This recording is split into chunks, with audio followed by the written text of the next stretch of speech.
Bonjour. Bonjour madame. Bonsoir.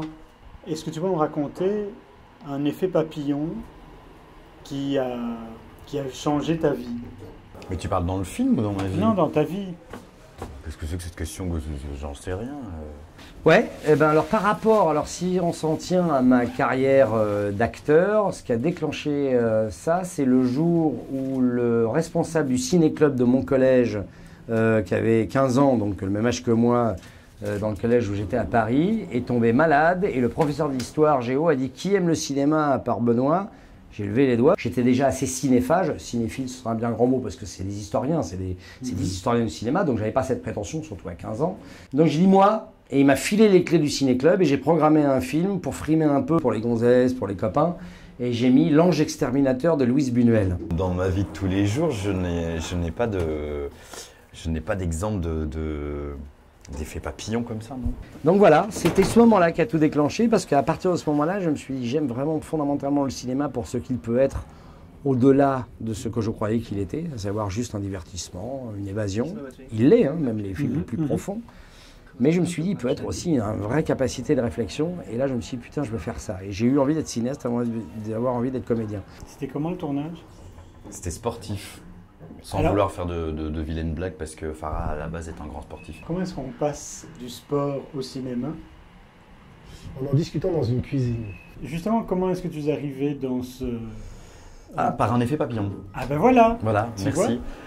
En fait, j'avais fait un court-métrage. J'ai rencontré une jeune fille qui devenait par après la script de Farah sur Être. Et c'est lors du casting, elle a parlé de moi. Du coup, on m'a téléphoné, on m'a envoyé le scénario et 2 jours plus tard, je passais le casting. Donc, effet papillon. Le casting français, donc il y a Bruno Solo, Salim Keshouch, Jenna Simba et Kevin Diana, en fait, étaient là dès le début du projet. C'est pendant la promo du film qu'il a faite à Namur, au festival de Namur, il a dit comment il m'avait choisi.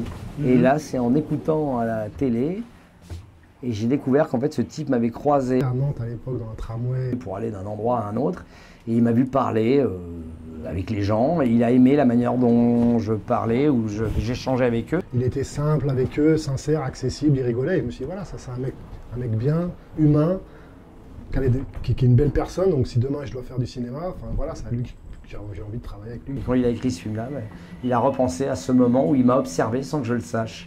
Et c'est vrai que c'est une putain de belle histoire. Tu crois qu'un des passagers de cet ascenseur nous aura écouté et qui va peut-être avoir un effet papillon derrière? Oui, mais comme je t'ai dit, je préfère lire ce qu'ils font avant de les rencontrer. Donc même si je les rencontre, je ne veux plus jamais les voir, qu'ils m'envoient leurs trucs. Oui.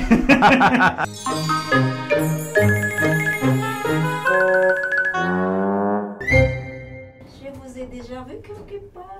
Oui, c'est possible. À la télé ou je ne sais pas. Sur Internet, peut-être. Je ne sais pas, mais le visage. Bonne soirée, monsieur. Bonsoir. Au revoir. Ouais, voilà.